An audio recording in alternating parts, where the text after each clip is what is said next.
Boa noite, Arnoldo. Boa noite, Alexandre. Boa noite, pessoal. Aí, ó, enche o peito e vamos falar boa noite. Isso aqui é bom. Sinta-se à vontade de fazer pergunta de vocês. Dentro das nossas condições, a gente vai tentar responder, tá ok? Quer começar, Alexandre? Então tá bom. Já tem umas perguntas aqui que ficaram de outros dias. Nós vamos tentar responder algumas. Em relação aos familiares, ou melhor dizendo, pessoas da família, o que podemos fazer quando deparamos com uma pessoa que não aceita conselhos? Olha que interessante. Nós temos mania de querer aconselhar todo mundo, né? De querer mostrar a nossa verdade, a nossa visão, como se aquilo fosse a coisa mais certa do mundo. Podemos estar certos, sim, em algumas coisas, mas às vezes na nossa visão nós é que estamos errados, né? Agora, existem aquelas pessoas mais endurecidas que realmente não estão preparadas para talvez seguir um determinado rumo, um determinado caminho, que naquele momento é bom para mim, né? Vamos pegar a doutrina espírita como exemplo. Nós, quando iniciamos na doutrina espírita, nós nos vislumbramos, né, com a beleza dos ensinamentos, das palestras, do tanto que ela nos traz a razão, nos traz a verdade, muda o nosso modo de ver, né, as coisas, de explicar o porquê das coisas, e a gente fica fascinado, apaixonado, e quer trazer todo mundo para a doutrina espírita. Você tem que ir, você tem que ir, você tem que ir, porque tem que ir. Às vezes a pessoa não tem que ir, não está no momento dela. Cada um de nós tem um momento de acordar. Tem um momento de sentir o chamado dentro da nossa alma, dentro do nosso coração. É legal e é salutar, e nós devemos sim, aquilo que a gente vê que é bom para nós, aconselhar o outro. Mas é aconselhar, não é querer impor que o outro aceite, né? Nós temos que respeitar o momento, o livre-arbítrio da outra pessoa, que ela tem um jeito dela de ver, de entender e de agir dela. Ela não tem que ser aquilo que eu quero que seja.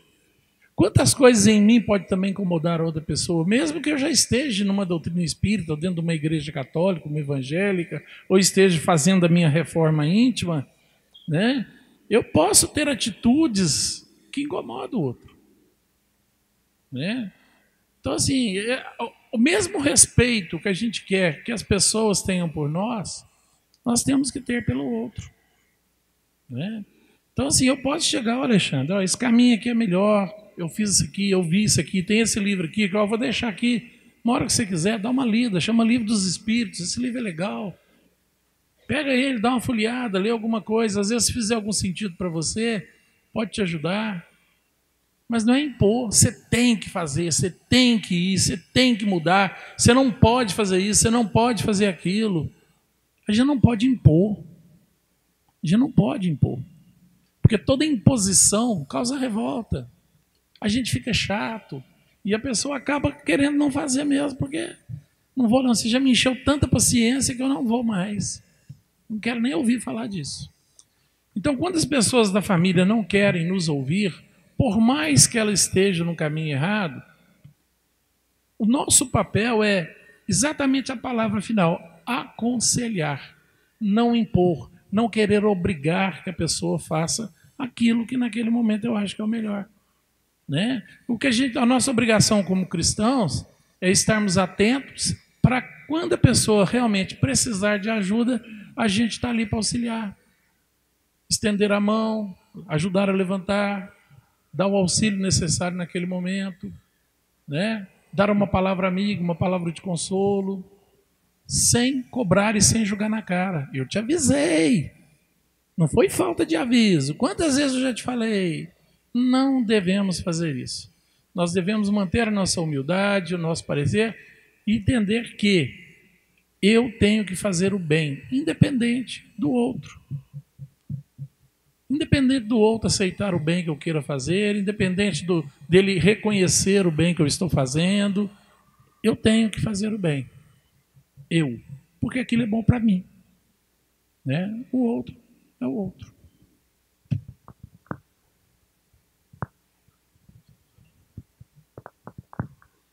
Boa noite, senhoras e senhores. Macumba pega? O que você acha? Uma pergunta interessante. Tem uma passagem do Chico Xavier que ele estava lá em Pedro Leopoldo, perdão, em Uberaba já. E uma fila muito enorme de várias pessoas querendo falar com ele, né? E uma senhora ficou lá algumas horas na fila até que pudesse falar com o Chico. Chegando perto dele, então, ela fez exatamente essa pergunta para ele. Chico, macumba pega?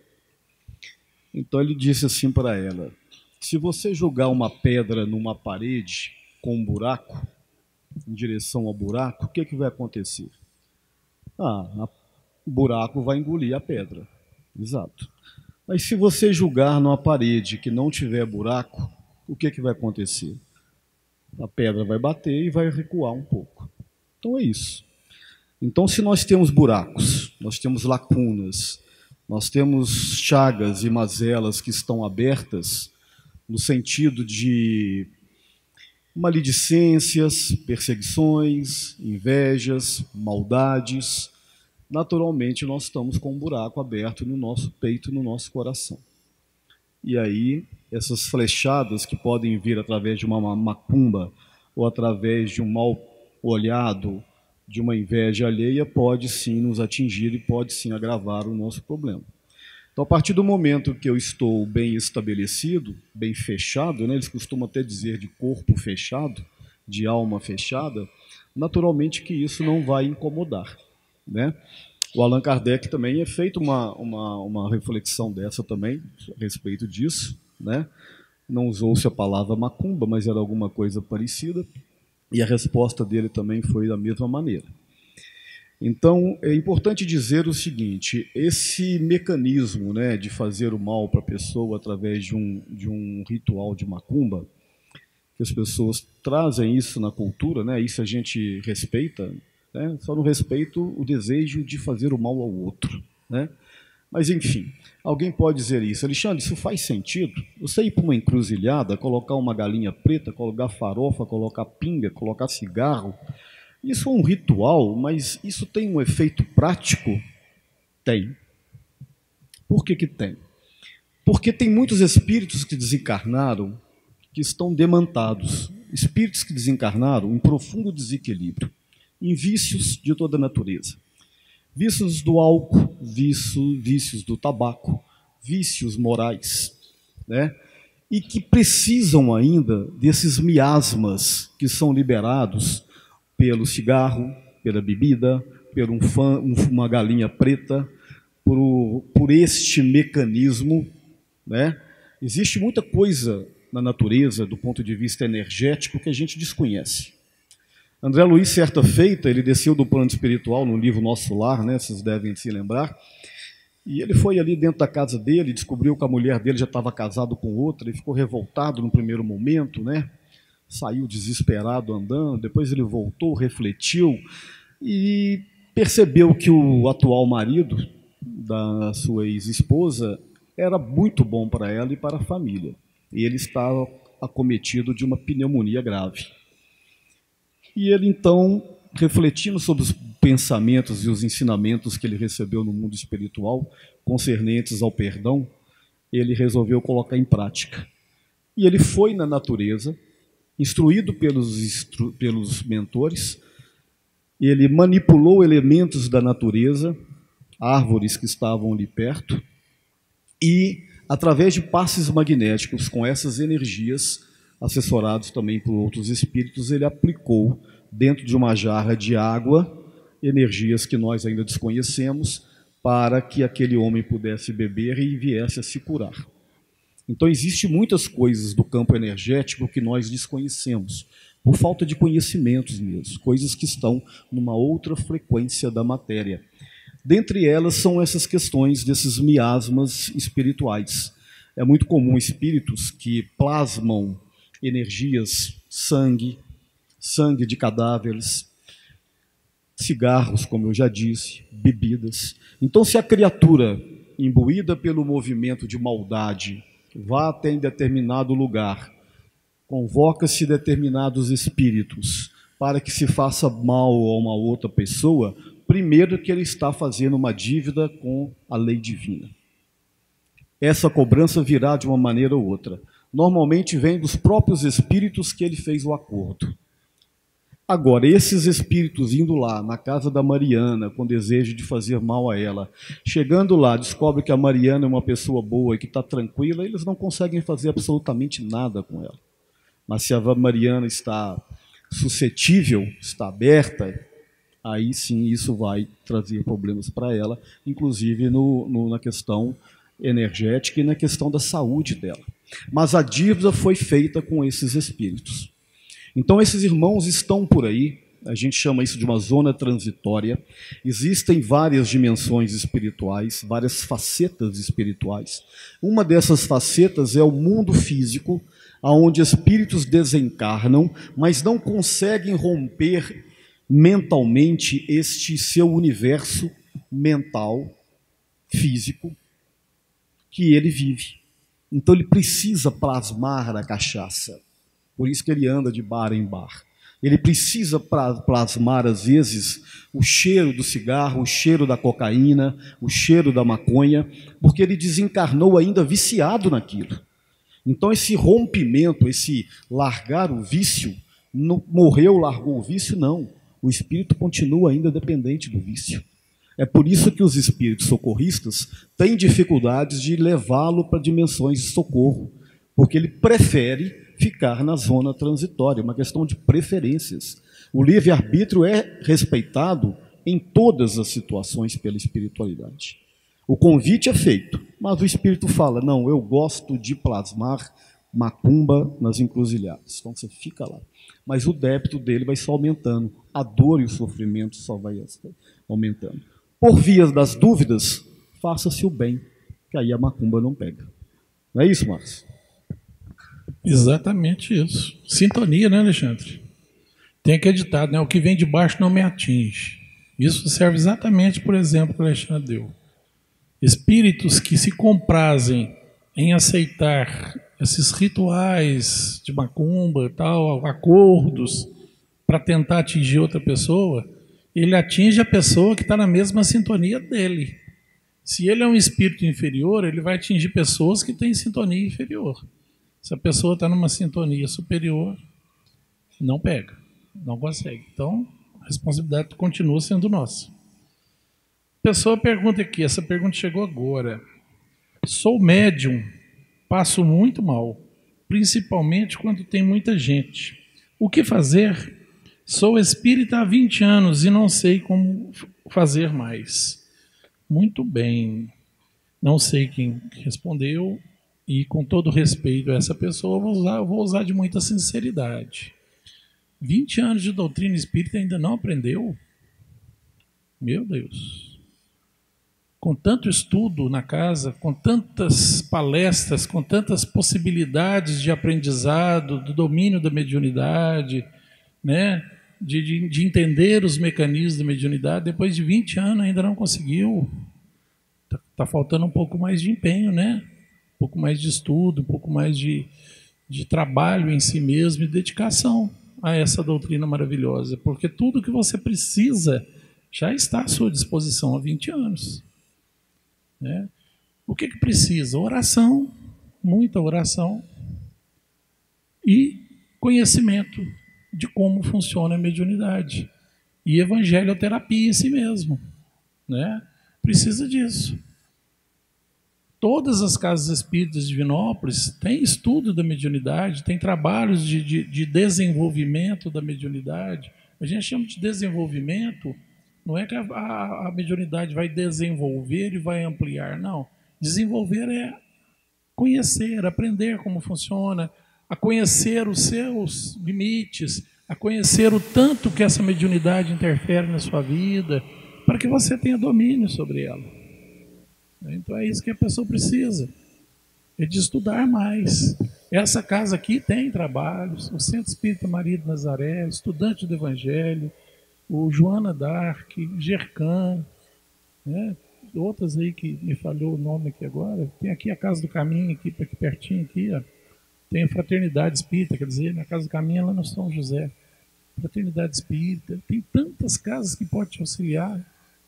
né? É procurar mesmo grupo de estudo, trabalhar em si mesmo, conhecer a sua mediunidade, né? E para você colocar isso em auxílio a quem necessita. Mediunidade é dado a espíritos que necessitam trabalhar na caridade. Tá? Mediunidade não é luxo, mediunidade é compromisso. Então, se você é médium, eu não sei que tipo de mediunidade tem, mas se você é porque é um chamado para a caridade, para o trabalho na caridade. Mas para que você trabalhe com qualidade e bom potencial, tem que aprender a cuidar dela, né? Então eu aconselho que procure os estudos da casa aqui, aproveite que você já está aqui, ó. Na hora que você for sair, passa ali, pergunta, olha, que dia que tem um estudo da mediunidade, como é que funciona, estou precisando desenvolver, participar. Porque pelo menos eu acho que um conhecimento da doutrina já tem, né? 20 anos é muito tempo. Então agora falta mesmo é trabalhar, tá? Não tenho costume de beber álcool. Quando acontece de eu beber 2 ou 3 vezes no ano, no máximo. Ultimamente tenho tido uma vontade enorme de beber uísque. Pode ser algum espírito me influenciando? Pode ser sim. Mas a primeira coisa que você tem que descartar é o seu espírito, né? Porque nós temos o mau hábito de culpar os espíritos por tudo. Mas primeiro você tem que analisar, será que não é o meu espírito que está querendo beber? Não, não é o meu espírito. Então pode ser um espírito sim, que esteja te acompanhando, o que é muito normal, né? Nós somos diuturnamente acompanhados por espíritos. A sintonia que o Márcio falou, né? Sou eu que faço. Se eu estou movido por bons propósitos, estou acompanhado de bons espíritos. Vocês que estão aqui agora nessa noite, com certeza estão movidos de bons propósitos, então naturalmente a companhia de vocês é boa. Pode ser que um ou outro entrou aqui com um obsessor aqui para dentro, né? Como eu, talvez o Márcio, mas para ser tratado. A espiritualidade muitas vezes, né, nos usa como isca para trazê-los para a ajuda.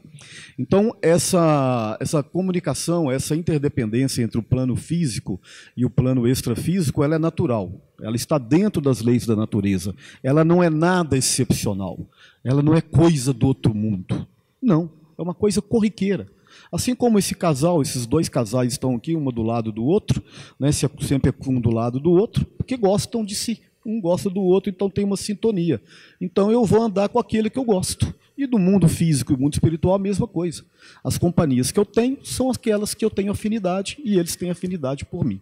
Nada disso está errado. Está dentro da dinâmica da lei da natureza. Agora, eu, por exemplo, fumei uns 22 anos da minha vida. Quando meu primeiro filho nasceu, eu parei de fumar. Já tem 27 anos que eu parei. Mas, costumeiramente, eu sonho que eu estou fumando, dando aquela tragada e soprando, né? Aquele prazer de fumar, né? Quando eu sentia, né? Não é um espírito, é o meu inconsciente ainda me lembrando daqueles tempos que eu fumava, ainda fazendo aquela cobrança, né, energética ainda dos meus tempos de fumante. Então, não tem absolutamente nada a ver com espírito. Agora, no sugestionamento de bebida, tem um caso de um livro do André Luiz, eu não sei se é no livro Missionários da Luz, onde o espírito desencarnado, o André Luiz, entra dentro de um apartamento, lá no Rio, e o cidadão estava fumando, bebendo um uísque, e 2 companheiros do lado bebendo junto com ele. E o André Luiz relata isso. Esses aí são obsessores? Não, não são obsessores. O André Luiz pergunta para o mentor dele. Não são obsessores, são companheiros. Ele gosta de beber uísque, eles também gostam de beber uísque, desencarnaram, ele está bebendo, estão bebendo junto. Aí que vem aquela famosa saideira, né? Ah, não, chega, não, tomar saideira, porque o espírito está querendo mais, porque ele plasma aquela energia, aquele cheiro do álcool. Né? Então existe uma perfeita sintonia. Então você analisa, não é nada de errado, né? De repente, se está te incomodando, faz uma prece para esse espírito e ele com certeza vai procurar outro companheiro, né? Que talvez ele vai conseguir o intento dele, que é beber um copo de uísque, né, Márcio? Nenhum vício é bom, né, Alexandre?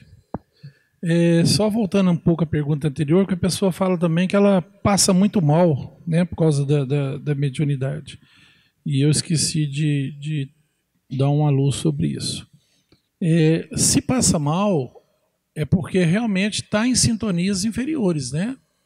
A sua mediunidade, por estar em desequilíbrio, por alguma coisa, você está sendo conectado a entidades sofredoras, o que te faz sentir esse mal-estar, principalmente quando está em grupo, né? Porque falou que quando tem muita gente, agrava. Então, isso também, com o estudo da mediunidade, vai melhorar, tá? Tem uma pergunta aqui, ela já teve aqui esses dias para trás, eu até estava aqui nesse dia, ela repetiu e a pessoa fala que não foi respondido completamente. A pergunta é a seguinte: o que o Espiritismo fala sobre a doação de órgãos? Existe risco de lesar o perispírito? E ela depois fala que não falou do risco ao perispírito, né? Então a gente vai tentar novamente falar um pouco sobre isso. A doação de órgãos é o último gesto verdadeiro de caridade que a gente pode ter com o outro, né? É doar aquilo que eu não vou usar mais, né? Não lesa o perispírito, não lesa. O que lesa o perispírito são atitudes de agressão contra o nosso corpo, né? Por exemplo, um suicida dá um tiro na cabeça, ele vai lesar a parte espiritual, o perispírito dele. Ele toma um veneno, vai lesar, porque isso foi uma agressão a si mesmo que levou ao suicídio. O vício excessivo do cigarro, né, o vício do cigarro, o vício da bebida, o vício do sexo, o vício da comida, isso tudo lesa, sim, o perispírito. Mas o amor, não. E a doação de órgãos é um gesto de amor e caridade, né? Dizem que os espíritos que doam órgãos, né, a pessoa quando doa órgãos, de coração mesmo, fala assim: olha, quando eu morrer, doa o que puder. Aquele local onde fica o órgão doado, por exemplo, o coração, fica iluminado, o perispírito dele se ilumina naquele local. É uma luz que sai dali. Por quê? Você imagina se tivesse alguma ligação com o perispírito, o corpo físico fosse lesar o perispírito após a morte, a putrefação ia lesar o perispírito. Ia ou não ia? Os bichinhos estão lá comendo, aquilo está apodrecendo. Não lesa. Eu sou doador universal desde os meus 20 anos de idade. Eu já falei, puder arrancar para dar para os outros, dá. A terra vai comer, eu não vou levar isso. Vou fazer o quê com esse trem debaixo da terra? Né? Bobagem. Tem gente que gosta de ser cremada. Prefere ser cremada, né? Gosta não, prefere ser cremada. Então, assim, o corpo vai virar pó. Não pode doar aquilo primeiro. Doa. Gente, é o último gesto de amor. Dar um pouco de qualidade de vida a quem passa uma vida inteira doente, lesado, debilitado. E às vezes, quando chega o término do seu tempo, que todos nós temos o nosso tempo, você vai poder doar um pouco de qualidade de vida àqueles que ali estão doentes, para que ele tenha uma vida melhor, um resto de vida melhor. A gratidão dessa pessoa, mesmo que ela não saiba que foi você, lá dentro dela ela está sempre agradecendo aquela pessoa que doou, e aquilo chega até você. Então fique tranquilo, pode doar mesmo, doa tudo que puder, sabe? Já faz lá, deixa com a família: olha, eu quero ser doador, coloca na sua identidade. Hoje acho que pode colocar a identidade, né, Alexandre? Você é doador universal, pede para colocar, avisa: olha, se acontecer alguma coisa, o que puder doar, doa.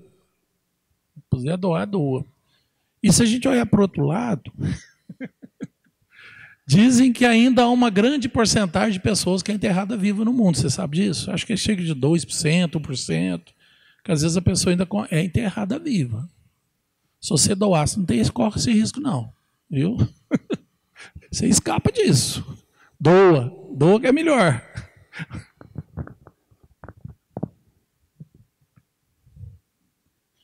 Como que funciona o tempo de encarne? Como é feito individualmente? Obrigado. Bom, eu estou na dúvida aqui se você perguntou como que é o tempo de reencarnar, entre uma reencarnação ou o tempo do processo do encarne.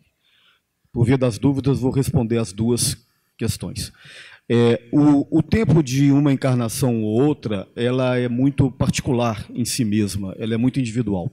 Não tem um tempo estabelecido para cada pessoa. Em média, demoramos de 70 a 100 anos no mundo espiritual.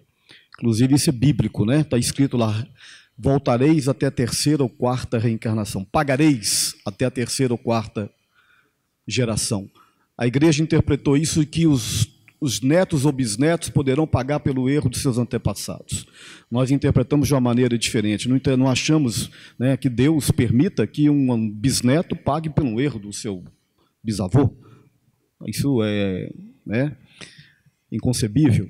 Na verdade, é que o espírito, às vezes, ele é bisneto de si mesmo, ou ele é neto de si mesmo. Então, pagareis até a terceira ou quarta geração, porque ele voltará na terceira ou quarta geração, na reencarnação posterior, trazendo os seus débitos kármicos do passado. Pagareis o quê? O que ele mesmo fez. Então, é muito relativo. Agora, nós temos na literatura espírita casos de reencarnação compulsórias imediatas, espíritos, por exemplo, que suicidaram ou desencarnaram num acidente traumático, onde o perispírito foi dilacerado.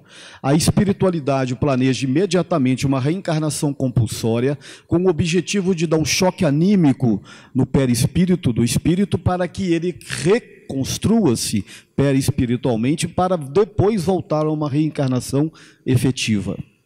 Então, tem várias situações. O espírita suicida, por exemplo, que se joga de uma altura, de um penhasco, de um prédio, que ao dilacerar e destruir o seu corpo físico, também destrói, de certa maneira, o seu corpo perispiritual. A espiritualidade planeja para esse espírito uma reencarnação compulsória, como forma de amor e caridade, para que ele possa reconstruir o seu perispírito, porque ele está totalmente amorfo, totalmente desequilibrado. Então, existem várias situações. Mas, na média comum, de 70 a 100 anos, nós ficamos no mundo espiritual. O André Luiz diz o seguinte: quanto mais primitivo é o espírito, menor é o tempo no mundo espiritual. O que um ser primitivo vai aprender no mundo espiritual? Quase nada. Mentalmente, a percepção sensorial dele de uma colônia espiritual evoluída é muito limitada para que ele perceba e absorva os conhecimentos. Nas tabas, ele cita esse exemplo, né, nos selvagens, falando isso com muito respeito, não é preconceito. Nesses lugares onde os primitivos desencarnam, alguns ficam presos mentalmente à tribo, ao núcleo familiar, porque eles têm medo do mundo espiritual. Então, para esses espíritos é feita uma reencarnação quase que imediata, porque, sensorialmente falando, eles não têm condições de se adequar ao mundo espiritual. O espírito mediano, que somos mais ou menos nós ficamos um tempo mediano no mundo espiritual. Aprendemos um pouco lá, nos preparamos, voltamos, aprendemos aqui na matéria, na carne, dominando os instintos, voltamos ao mundo espiritual, aprendemos de novo e vamos voltando. Assim, até que nós vamos cada vez evoluindo mais. Agora, os espíritos mais evoluídos, eles ficam um tempo mais longo no mundo espiritual, porque eles já aprenderam muito aqui. Então, eles têm muito a aprender do lado de lá também. Então, muitas vezes, eles são muito mais úteis de lá do que do lado de cá. Então, se for essa a sua pergunta, se eu entendi certo.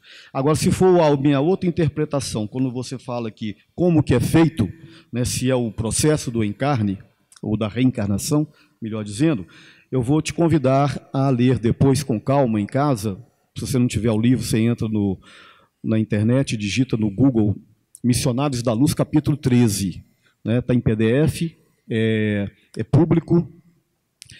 E nesse capítulo 13 do livro Missionários da Luz, do autor André Luiz, da psicografia de Chico Xavier, ele trata especificamente da reencarnação de um espírito que ele chamou de Sigismundo. O nome é um nome fictício, mas o acontecimento é real.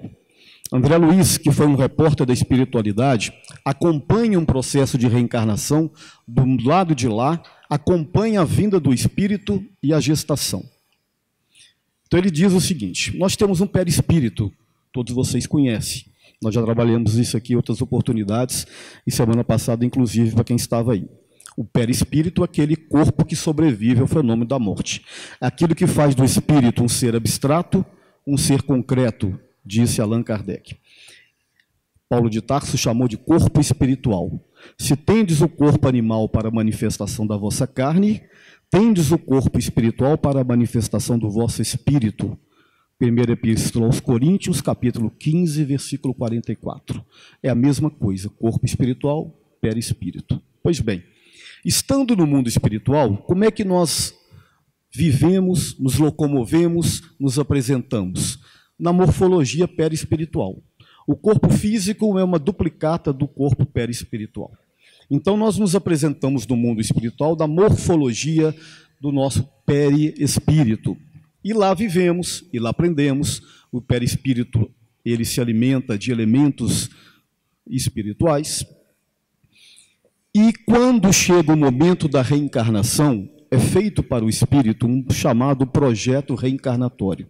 O espírito mais evoluído, igual, por exemplo, um Emmanuel, ele não precisa de ninguém fazer um projeto reencarnatório para ele. Ele mesmo faz, mentalmente. No máximo, tem uma pequena assessoria. Espíritos como nós aqui, precisamos de auxiliares.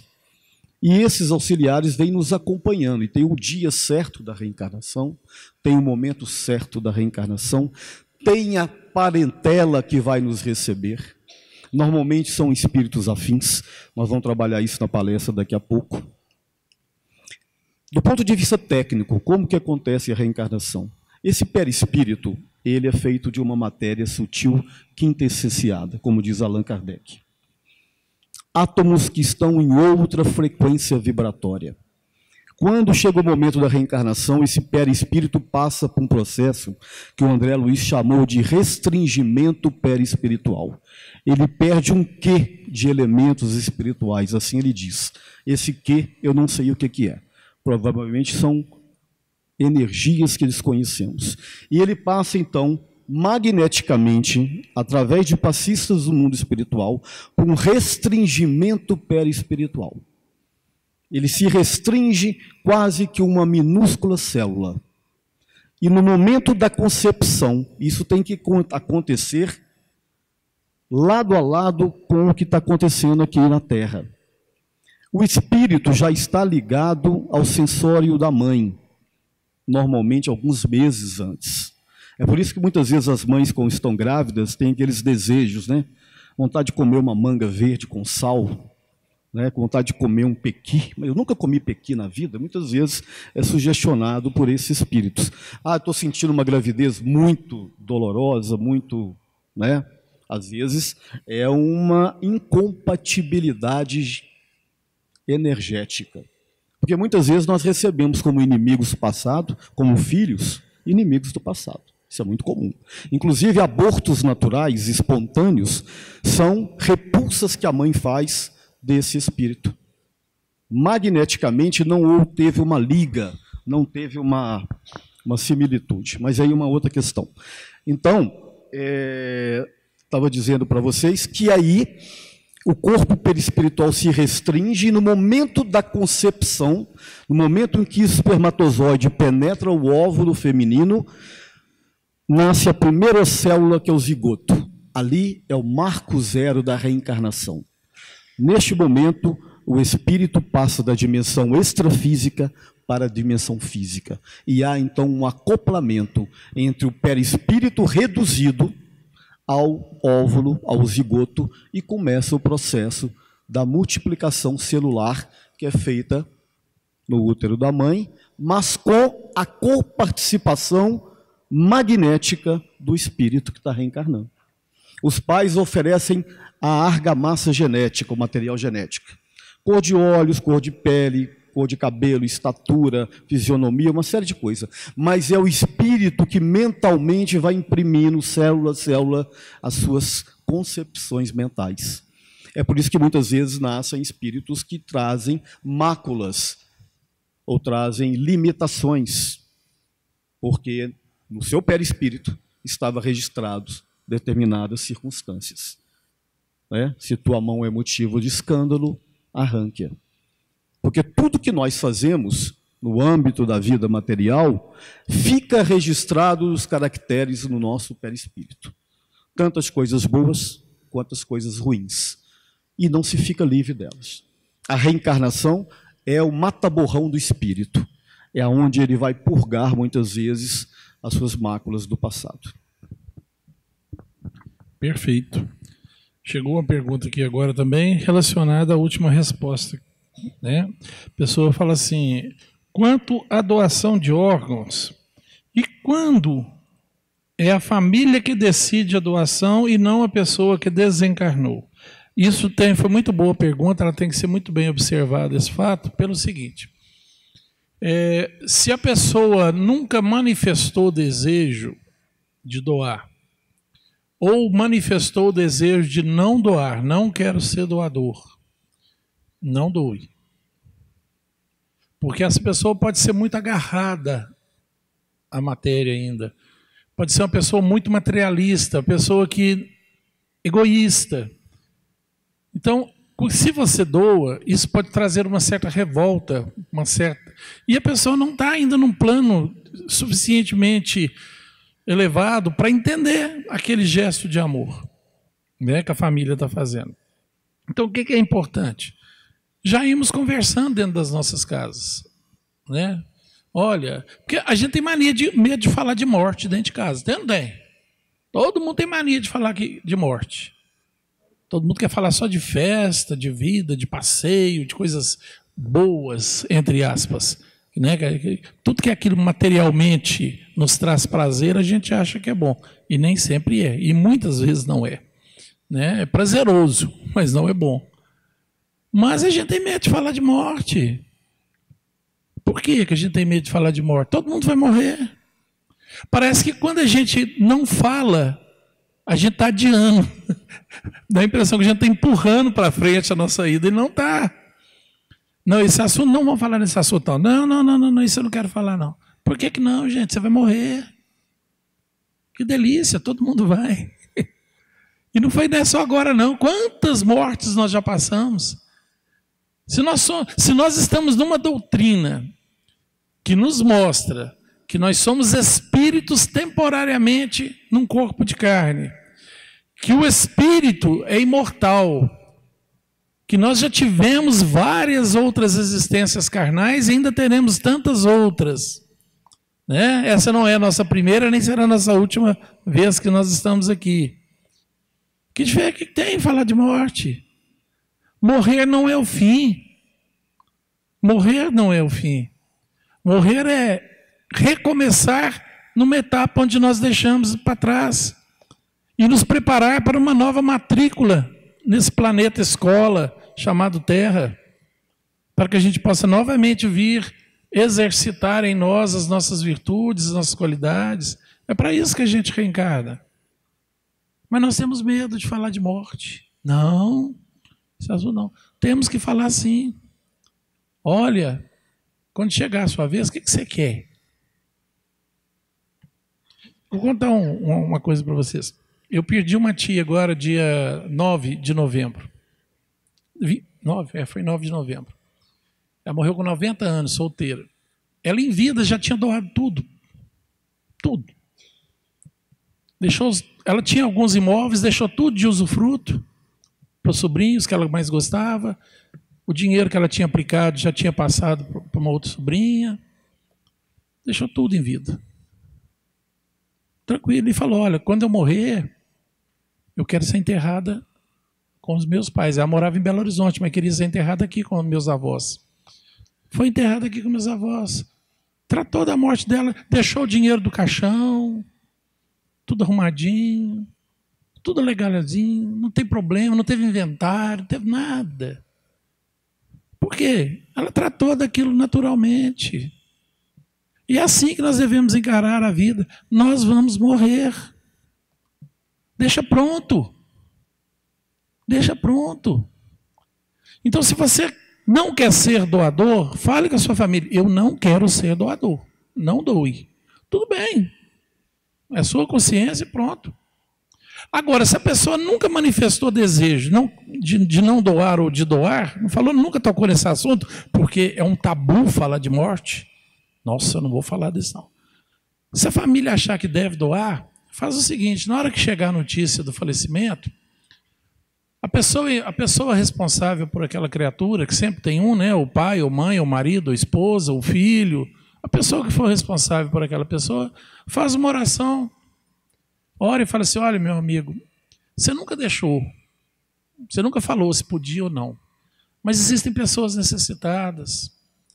Então, com a sua permissão, eu vou fazer a doação dos seus órgãos. E eu espero que você entenda, que Deus te abençoe, te ilumine, e faça de bom grado. Pede permissão, mesmo mental, àquela pessoa. Sabe? Porque a doação, gente, salva vidas. Salva vidas. Não deixe de doar, respeita a pessoa. E vamos falar assim da nossa passagem, porque todos nós vamos passar. E é importante que a gente deixe isso. Uma outra tia minha, essa já tem filhos, tem os responsáveis dela, já está com 87 anos. A família da minha mãe é Highlander, eles não vão embora cedo, não. Tudo é guerreiro imortal. A minha mãe vai para 84, tem mais saúde que eu, graças a Deus. Está lá forte, igual um touro, danadinha. A minha tia de 87, já no velório dessa tia minha de 90 que faleceu, ela virou para mim, perto do filho dela, e falou assim, você que vai olhar meu enterro, eu quero ser cremada. Já tenho uma poupança, um cartão, já falei para os meus filhos, porque eu sei que eles vão ficar tudo desequilibrados, eu te conheço, eu sei que você é mais forte que eles, esse cartão vai ser entregue para você, você vai me levar para Belo Horizonte, vai me cremar e vai trazer de volta o pó. Eu falei, minha tia, mas logo ela é logo você. É você que vai fazer isso para mim. E eu falei assim, e o pó? O que você quer que eu faça? Joga em qualquer lugar. Tá ótimo. Olha que bacana. Temos que tratar da morte da mesma forma que a gente trata da vida. Sempre entendendo que é só uma troca de roupa. Morrer é trocar de roupa. Eu tiro essa roupa carnal, que já não me serve mais, e vou me preparar para lá na frente, novamente, colocar outra roupa, outro uniforme. Muito bem. Por que o Espiritismo se desenvolveu mais no Brasil e não tanto em outros países? Essa é uma ótima pergunta essa aqui. Bom, vamos lá. Nós temos dois grandes momentos no Espiritismo, podemos dizer assim. O primeiro momento, né, aconteceu na Europa pelos idos de 1850, quando surgiu a doutrina espírita com Allan Kardec, aquele movimento todo que nós conhecemos como mesas girantes, né? Entre 1855 e 1870 aproximadamente. O momento da formatação doutrinária do Espiritismo, o primeiro momento, né? A estruturação doutrinária do Espiritismo aconteceu na Europa neste momento. Só que depois disso, né, nós sabemos, a Europa passou por momentos de guerras, de muita destruição, a Primeira Grande Guerra e a Segunda Grande Guerra. E isso, além de o desencarne de mais de 80 milhões de pessoas, trouxe um completo desarranjo espiritual, né? Social, político e também espiritual na Europa. Então, a espiritualidade, já ciente disso, tentando preservar a semente do Evangelho Espírita, ela traz este Evangelho, essa semente, para o Brasil, no movimento todo arquitetado no mundo espiritual. Tem um livro que se chama Brasil, Coração do Mundo, Pátria do Evangelho, do espírito de... Como é que chama, Márcio? Do Chico, do Humberto de Campos. Exato. Do espírito de Humberto de Campos, ele trata exatamente desse assunto com minúcias, com detalhes impressionantes. Inclusive o nome dos espíritos, a Escola Marítima de Portugal, né, como já foi criada com o intuito de descobrir o Brasil e tal, uma série de arranjos espirituais para que, enfim, acontecesse a transferência da semente do Evangelho Espírita, ou da doutrina espírita, para o Brasil. Aí, depois disso, nós tivemos a reencarnação preparada de diversos espíritos, dentre eles o Chico Xavier. O Chico Xavier, né, segundo dizem algumas literaturas, não posso me atestar quando sendo verdade, que ele teria sido a senhorita Japet lá nas mesas girantes de Allan Kardec, né?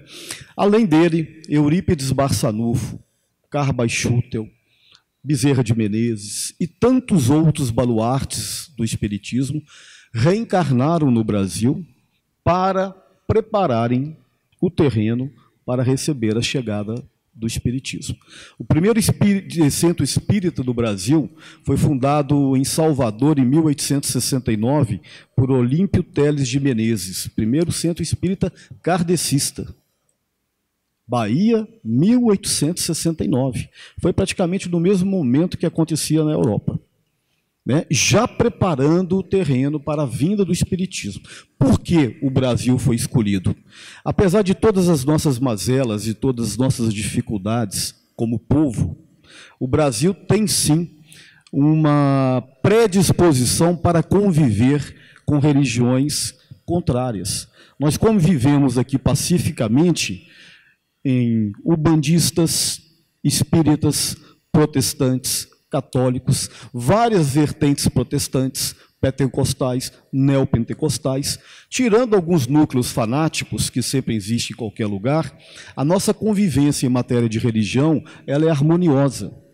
Basta ver o que está acontecendo lá no Oriente Médio, entre os judeus e os palestinos, né? A raiz da briga é a religião. O fanatismo, o proselitismo, né, tomou conta e adoeceu a mente dessas pessoas. Aqui nós não temos isso, graças a Deus. Temos outras mazelas, né? Somente no campo da política, mas no campo religioso não. Então, a espiritualidade, por ser um país novo, por ser um país que estava em expansão, né, sem muitas guerras, sem muito ódio, a semente do Evangelho é trazida para o Brasil. E o Chico Xavier, então, ele é o responsável pelo segundo grande momento do Espiritismo, que é a popularização do Espiritismo no Brasil. E, consequentemente, na América Latina, que, graças à literatura espírita do Chico Xavier, o Espiritismo tem alcançado Peru, Colômbia, Bolívia, Argentina menos, mas outros países da América Latina. Leon Denis, certa vez, que foi o continuador das obras de Allan Kardec, foi perguntado se o espiritismo seria a religião do futuro. Ele disse que não, mas seria o futuro das religiões. O objetivo do espiritismo não é fazer adeptos, não é atingir as massas no sentido de que todo mundo se torne espíritas, é atingir a mente e os corações das pessoas. Vou dar um exemplo para vocês. Minha esposa é católica, dá aula de catecismo, adora o catolicismo, mas gosta muito do espiritismo. Ela fala como reencarnação numa naturalidade absurda. Então, ou seja, os princípios espíritas foram absorvidos por ela, mesmo ela sendo católica. Porque o que nos importa não é fazer fileiras espíritas, não é criar uma torcida enorme de espíritas, é fazer com que a cultura espírita se dissemine no seio da população brasileira e, quem sabe, terrestre. No sentido de que os ensinamentos espíritas nos levem a um nível de comportamento melhor. No primeiro momento em que eu acredito na reencarnação, que eu acredito na lei de causa e efeito, que eu acredito que eu vou para um lugar melhor ou pior dessa vida, dependendo daquilo que eu fiz, daquilo que eu sou, eu paro para refletir. Opa! Será que eu vou me merecer um lugar melhor ou eu vou para um umbral? Será que na minha outra reencarnação eu vou me arrastar pela rua ou vou caminhar naturalmente com altivez? Semeador é livre, a colheita é obrigatória. Então, o objetivo é esse. Então, eu acredito que foi por isso que o Brasil teve esse papel muito importante ao ser difundido e popularizado o espiritismo. O Chico Xavier, segundo dizem, ele teve uma missão que foi colocada por Emmanuel de escrever 40 livros. Quando Emmanuel se apresenta para o Chico, logo nos primeiros momentos, ele diz assim: Chico, eu preciso do seu comprometimento e 3 coisas importantes. Nós sabemos as 3 coisas, né? Disciplina, disciplina e disciplina. Se você tiver disciplina, nós vamos atingir a nossa meta. Qual que é a nossa meta? Escrever 40 livros para que o povo brasileiro conheça o Espiritismo da maneira mais simples possível. Os 40 livros se tornaram 419 livros. Então, teve muita disciplina, né, Márcio? Já encerrou?